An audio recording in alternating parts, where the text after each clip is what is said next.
नमस्कार। दिन भर की बड़ी खबरों में आपका स्वागत है। मैं हूं आराधना। आज इस बुलेटिन में बात होगी मिडिल ईस्ट जंग में ईरान के सबसे बड़े हमले की, मोदी सरकार पर बढ़ते विपक्ष के दबाव की, और अगर सदन में अच्छी चर्चा होती इन चीजों पे तो अच्छा होता। देखेंगे संसद में बिरला के खिलाफ अविश्वास प्रस्ताव पर कैसे घिरी सरकार। Every time we get up to speak, we are stopped from speaking.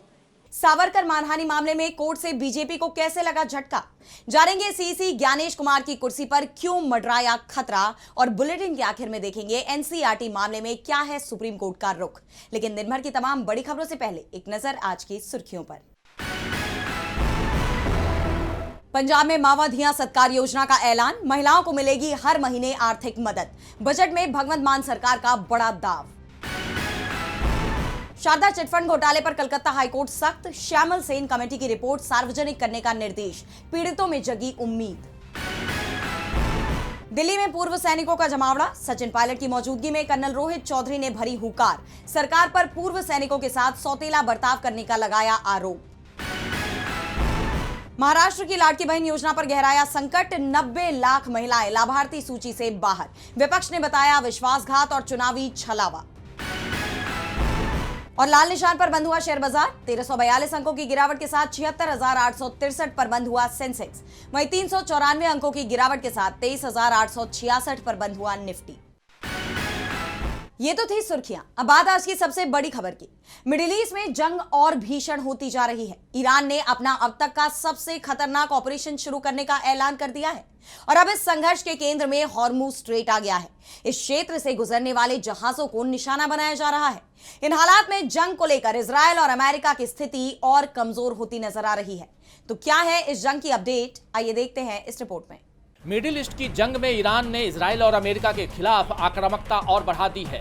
उसका दावा है कि उसने युद्ध की शुरुआत के बाद से अपना सबसे तीव्र और व्यापक अभियान चलाया है। ईरानी सेना ने साफ कर दिया है कि वो इजराइल और अमेरिका से बदला लेकर रहेंगे। ईरानी मिलिट्री के प्रवक्ता अबुल फजल शेखरची ने क्षेत्र के देशों और लोगों से कहा, आप उन जगहों की पहचान करें जो यूएस ज़ायोनिस्ट के छिपने की जगहें हैं, जिससे ईरान आम लोगों को नुकसान पहुंचाने से बच सके और अपने हमलों की सटीकता बढ़ा सके। इसके साथ ही ईरान के हमले भी तेज हो गए हैं। खबर आ रही है कि ईरान ने इजराइल और मिडिल ईस्ट में मौजूद अमेरिकी सैन्य ठिकानों पर बैलिस्टिक मिसाइलें दागी हैं। हॉर्मुज स्ट्रेट में ईरान समुद्री माइंस बिछा रहा है, जो उस जल मार्ग से जाने वाले जहाजों के लिए घातक साबित होगा। वहीं दुबई एयरपोर्ट के पास 2 ड्रोन गिरने की खबर है।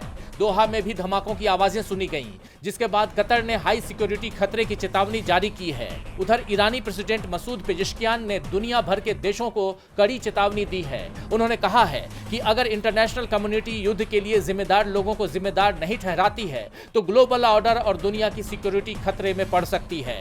लड़ाई के पीछे के लोगों को नजरअंदाज करने से इंटरनेशनल सिस्टम और अस्थिर होगा। यानी ईरान ने अपना रुख तो साफ किया ही, साथ ही खाड़ी देशों को इस जंग में शामिल करने की अमेरिका की कोशिशों पर भी पानी फेर दिया है। उसने दुश्मन देशों पर तेहरान के बैंकों को निशाना बनाने के भी आरोप लगाए हैं।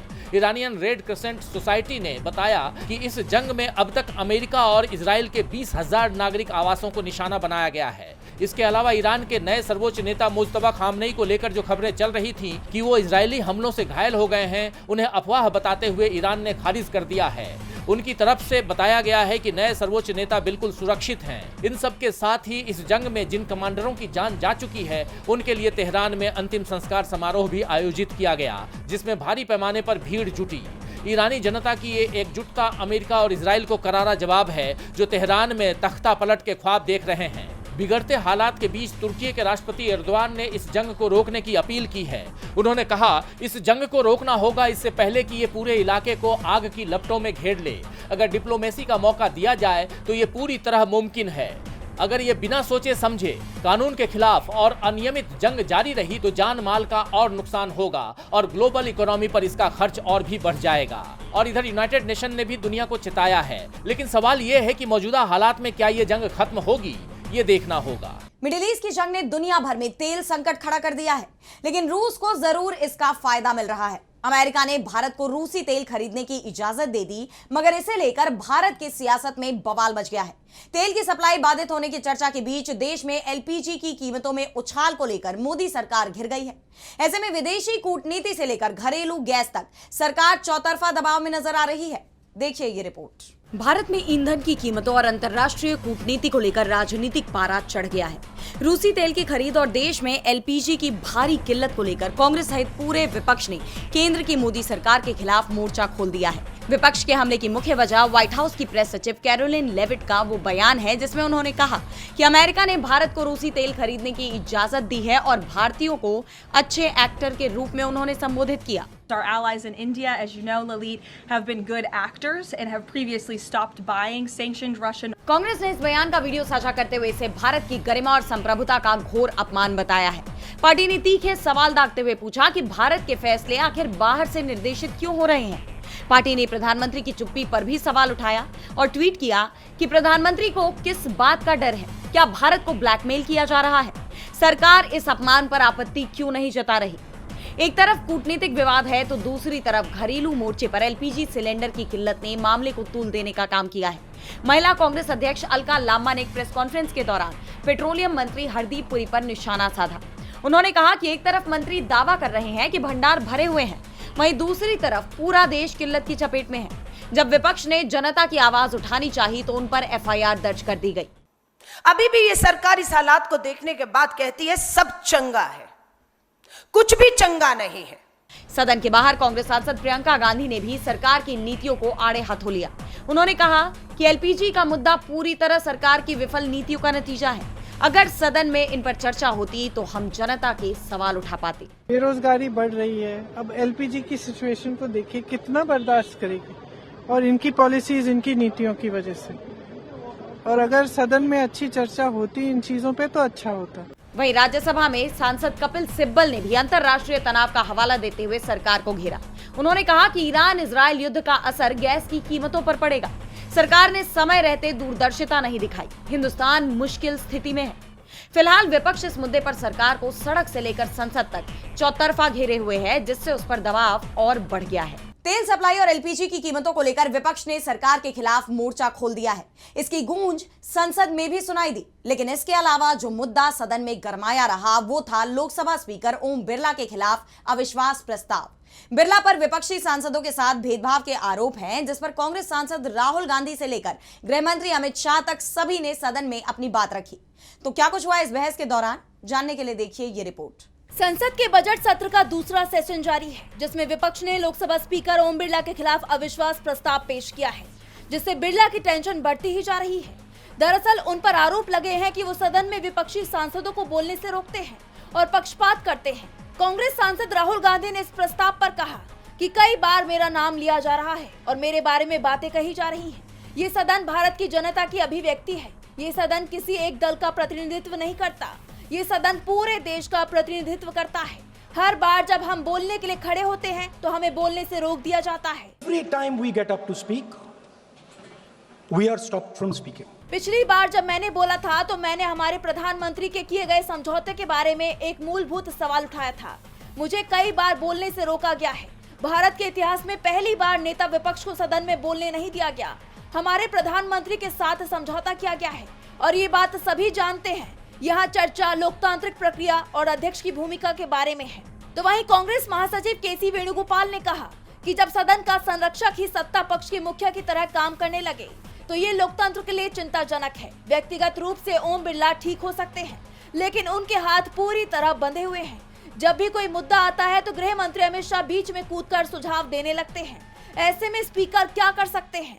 विपक्ष के इन आरोपों के बाद गृह मंत्री अमित शाह बिरला के बचाव में बोलते नजर आए।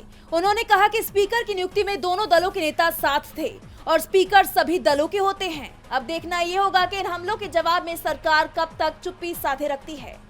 संसद में जबरदस्त बहस देखी जा रही है। मोदी सरकार बैकफुट पर नजर आ रही है।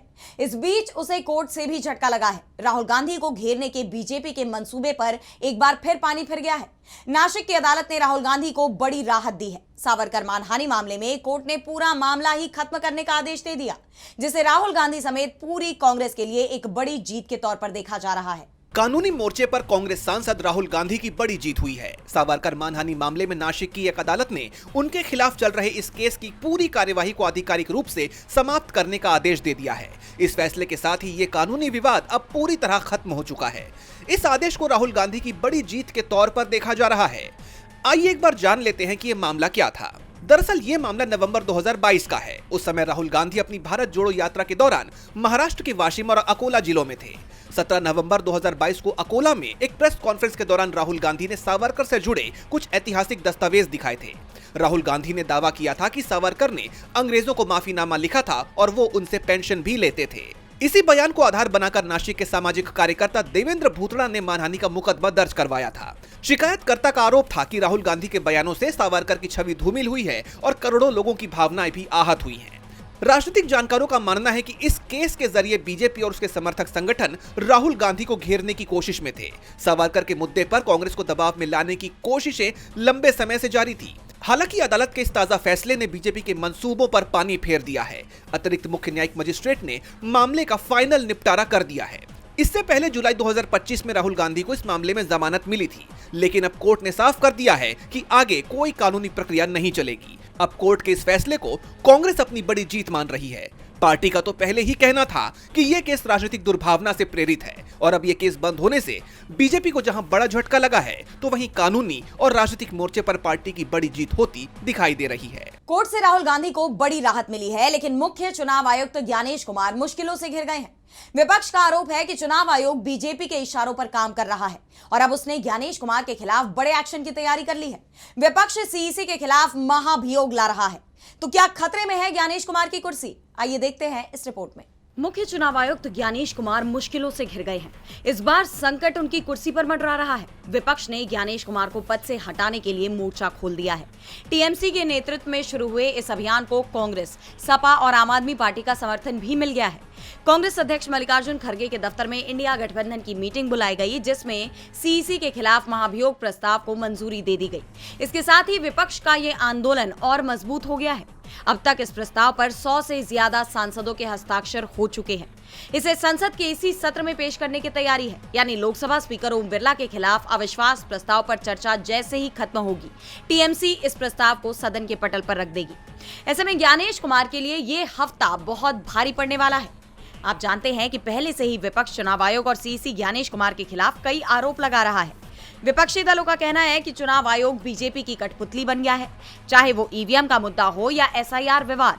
विपक्ष ने एक के बाद एक चुनाव आयोग पर कई आरोप लगाए, लेकिन उनकी चिंताओं को दूर नहीं किया गया। 2024 के लोकसभा चुनाव हो या बीते साल हुए विधानसभा चुनाव, विपक्ष की शिकायतों पर चुनाव आयोग की चुप्पी ने भी कई सवाल खड़े किए। वहीं सत्ता पक्ष की तरफ से आने वाली शिकायतों पर आयोग की सक्रियता ने भी विपक्ष के आरोपों को बल दे दिया कि चुनाव आयोग एक पारदर्शी और निष्पक्ष संस्था नहीं रह गई। और ज्ञानेश कुमार को तो गृह मंत्री अमित शाह का करीबी भी बताया जाता है। दरअसल वो सीईसी बनने से पहले यूनियन कोऑपरेटिव सेक्रेटरी के पद से रिटायर हुए थे और ये मंत्रालय केंद्रीय गृह मंत्री के ही अधीन आता है।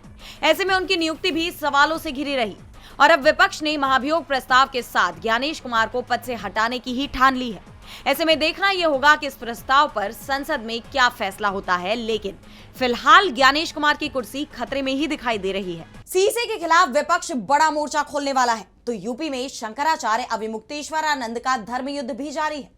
गौरक्षा की प्रतिष्ठा के साथ उन्होंने लखनऊ कूच का ऐलान किया था, जिसके तहत अब वो लखनऊ पहुंचे, जहां उन्होंने न सिर्फ गौ प्रतिष्ठा जनजागरण अभियान का शंखनाद किया, बल्कि योगी और मोदी सरकार के खिलाफ मोर्चा भी खोला। विपक्ष ने भी शंकराचार्य का समर्थन किया है। तो क्या है ये पूरी खबर, देखिए इस रिपोर्ट में। शंकराचार्य अभिमुक्तेश्वरानंद ने धर्म युद्ध की शुरुआत कर दी है और गौ रक्षा की मांग करते हुए सरकार को घेर लिया है और अब उनकी ये यात्रा लखनऊ पहुंच चुकी है, जहां उन्होंने कांशीराम स्मृति सांस्कृतिक उपवन में आयोजित कार्यक्रम में गौ प्रतिष्ठा धर्म युद्ध का शंखनाद किया। जनसभा को संबोधित भी किया और कहा कि मैंने कहा था ना, मैं 40 दिन बाद लखनऊ आऊंगा, तो उसी क्रम में आज आ गए। दरअसल शंकराचार्य ने 30 जनवरी को योगी सरकार को 40 दिन का अल्टीमेटम दिया था और कहा था कि गाय को राष्ट्रीय माता घोषित करें, वरना आंदोलन करेंगे। वहीं शंकराचार्य ने लखनऊ कूच का ऐलान करते हुए 7 मार्च को वाराणसी से यात्रा शुरू की थी और अब लखनऊ में बड़ा कार्यक्रम आयोजित किया है। यही नहीं, अभिमुक्तेश्वरानंद ने बीजेपी पर ताबड़तोड़ हमले भी किए। शंकराचार्य ने भाजपा को भाकपा करार दिया। जैसे आप जानते हैं कि लखनऊ प्रशासन ने शंकराचार्य को 26 शर्तों के साथ कार्यक्रम की अनुमति दी है। इस पर भी शंकराचार्य भड़के हुए हैं। उन्होंने सवाल उठाया कि 26 शर्तों के साथ कार्यक्रम की अनुमति मिली है, इसमें कहा गया कि किसी का नाम नहीं लेना है। इससे लोगों के मन में संदेह पैदा हो रहा है कि आखिर किसका नाम पुलिस छिपाना चाहती है, उसने ऐसा क्या किया है।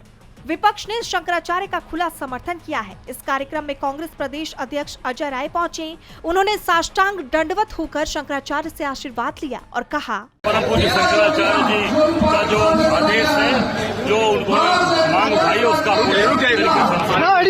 जैसे आप जानते हैं कि ये विवाद माघ मेले से शुरू हुआ था, जब शंकराचार्य को संगम स्नान करने से प्रशासन ने रोक दिया था, जिसके बाद शंकराचार्य सरकार के खिलाफ खुलकर आ गए थे और बीजेपी को फर्जी हिंदुत्व के नाम पर घेर लिया था, जिसके बाद वो लगातार सरकार पर हमलावर बने हुए हैं और इसी कड़ी में अब वो सीधे लखनऊ पहुंच गए हैं, जहां माना जा रहा है कि वो ऐसा करके सीधे योगी आदित्यनाथ को ललकार रहे हैं।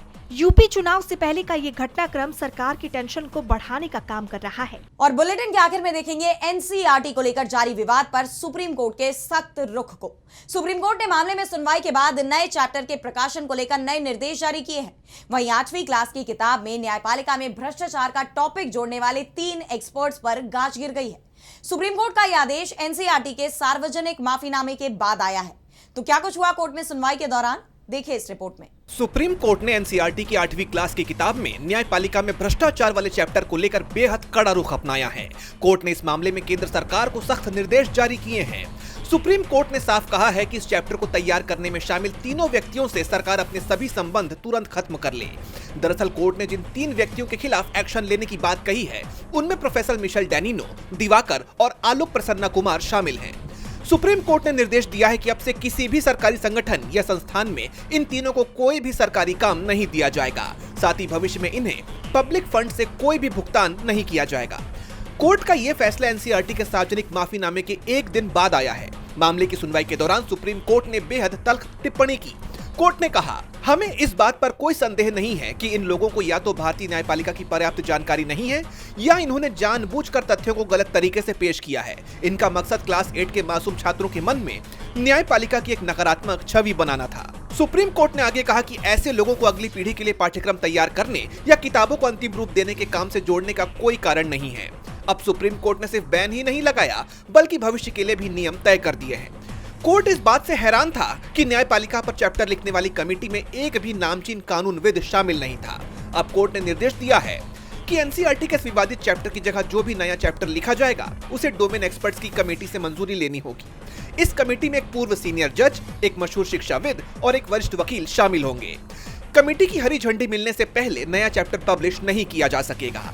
फिलहाल यह आदेश प्रभावी हो गया है। हालांकि सुप्रीम कोर्ट ने उन 3 व्यक्तियों को अपना पक्ष रखने का मौका दिया है। कोर्ट की ये रोक तब तक जारी रहेगी जब तक ये तीनों अदालत में अपना जवाब पेश नहीं कर देते और इस आदेश में बदलाव की मांग नहीं करते। साथ ही कोर्ट ने सोशल मीडिया पर इस मामले को लेकर अभद्र टिप्पणियों पर भी चेतावनी दी है और कहा है कि विदेश में बैठे लोग भी इस कानून के दायरे में आएंगे। सीजीआई ने इस पर टिप्पणी की, मैं बैलों को सींग से पकड़ने यानी taking bull bye it's horn में विश्वास रखता हूँ। सोशल मीडिया पर जिन लोगों ने गैर जिम्मेदाराना बयान दिए हैं, उनके खिलाफ सरकार सख्त कार्रवाई करे।